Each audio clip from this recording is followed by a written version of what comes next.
In the early hours of morning, when most homes still slept beneath their blankets of silence, there was one sound that never failed to rise, a bark. But not just any bark. It wasn't playful. It wasn't the excited call of a dog eager to start the day. It was raw, pleading, frantic. It was the sound of desperation echoing through a neighborhood that had learned to tune it out, the sound of life clinging to hope in the face of abandonment. Behind a weathered wooden fence, surrounded by trash and rust, stood a dog chained to a cracked cement slab, a slab that had become his entire world. His name was Alpha. The irony of that name haunted me, because there was nothing strong or dominant left in him. He was gaunt, his ribs stretched across his sides like skeletal fingers. His once thick coat was now a tangle of dirt, mange, and old scars. His eyes, though, his eyes were still alive, dull, yes, but alive. They pleaded through the cracks in the fence. "See me, please, just see me." At first, I pretended I didn't hear him. I told myself it wasn't my place. That someone else would help. That surely, if it were really bad, animal control would have stepped in by now. But each morning, the barking continued. And each morning, the guilt inside me grew louder. Until one morning, I snapped.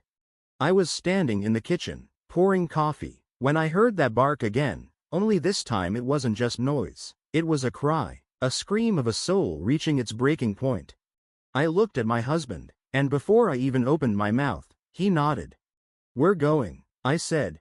He was already grabbing the keys. We didn't have a plan, just a purpose. When we knocked on the door of the house, I was trembling, half expecting confrontation, maybe even hostility, but what happened next was worse. The man who opened the door barely looked at us. When we asked about the dog, he waved a dismissive hand like he was shooing away a fly. "You want him? Take him, he's useless." Just like that. Like Alpha was an old tire or broken lamp. Not a living being. Not a soul. As we walked him to the car, the chain still dragging from his collar, Alpha didn't resist, he didn't pull away, he didn't bark or panic. He just followed. As if he knew. As if he had been waiting his entire life for this one moment, and he wasn't going to miss it. When we got him home, the first thing we noticed was the stench. It clung to him, thick and sour, like rot mixed with waste and rainwater. We bathed him 3 times that night. The water ran black, then brown, then red. Still, the smell wouldn't leave. But beneath the grime, a miracle was waiting. He didn't flinch when we touched him. He didn't snap, didn't hide. He just looked at us with those hollow eyes, like he was begging to believe this was real. That this time, the hands reaching for him weren't going to hurt him. That this home was different. We wrapped him in blankets that night. He fell asleep almost immediately, his head resting in my lap like it belonged there. And maybe it always did. But Alpha's wounds ran deeper than we thought.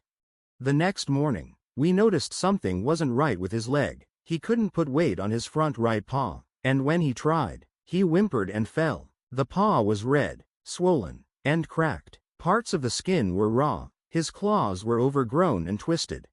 We rushed him to the vet, fearing infection. The X-rays broke our hearts. Alpha's leg hadn't just been injured, it had been broken, likely from trauma, and left to heal on its own. The bones had fused incorrectly. The damage was permanent unless corrected by surgery. He must have been in agony for months, and yet, he never once snapped. The vet looked at us, concern heavy in her voice. "He needs surgery, soon. If we wait, the damage will worsen. He may lose the leg." There was no question. We scheduled the operation immediately. Recovery.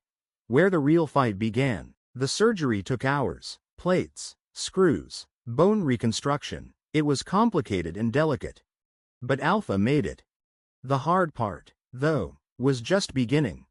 For the first several weeks, Alpha was on strict crate rest. No running, no walking without support, no stairs, no licking his stitches, though he certainly tried every time we blinked. Each day, we cleaned his wound. Each day, we changed his bandages, gave his medication, and whispered encouragement into those twitching ears. And each day, he amazed us.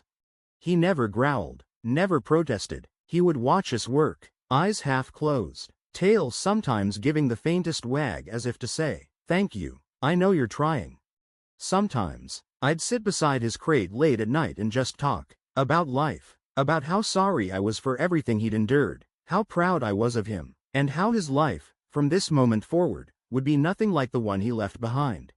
One night, he rested his paw on my hand, just for a second. And that was the moment I knew. Alpha didn't just survive. He was healing. The first steps. It took weeks before the vet gave us clearance to start physical therapy. Slowly, carefully, we began to guide him outside on a soft leash. At first, he stumbled. His body was unsure. But his spirit never wavered. He tried, and tried again. And then, one afternoon, he ran. It was a wobbly, awkward run, his legs still stiff, the scar shining in the sun, but it was a run. We cried, right there in the yard. He ran toward us. Not away. 2 months after surgery, the stitches were gone. The metal plate in his leg would remain forever, but so would the fire in his heart. He was a survivor, a warrior, and a wanderer by nature. Keeping Alpha still became impossible. He wanted to explore everything: birds, lakes, mud, tents, trails. He wanted to live. And we weren't going to stop him. From rescue to family. Today, Alpha doesn't bark behind fences. He rides shotgun in our car, head out the window, ears flapping like flags of victory. He goes camping, hiking, swimming. He naps on the couch. He steals socks. He gets belly rubs. He knows love now. And he gives it back tenfold. Every scar on his body tells a story, not of pain, but of triumph. Every limp when he's tired is not a weakness, but a testament to what he overcame. And every morning? He no longer barks for help. He barks for breakfast. The message he leaves behind. Alpha's story isn't unique. That's the tragedy. There are thousands, tens of thousands, of Alphas still out there. Chained, abused, starving, forgotten. But Alpha's story is proof that no life is too broken. That healing is possible. That trust can be rebuilt. That one decision, one act of courage, one voice saying, "Enough," can change everything. For us, Alpha is not a rescue dog. He is family. He is joy. He is a daily reminder that even the most broken hearts can learn to beat again, if given just one chance. And for anyone wondering if it's worth it, it is. May God bless Alpha, and all those still waiting to be seen. And may we always have the courage to answer when they call. If this tale moved you, if you felt the tension, the heartbreak, and the triumph, please support our channel by hitting the like button and subscribing. Your support means the world to us and helps us bring more thrilling, emotional, and inspiring stories your way. Leave a comment below and let us know what you think. Do you believe dogs have an extraordinary sixth sense?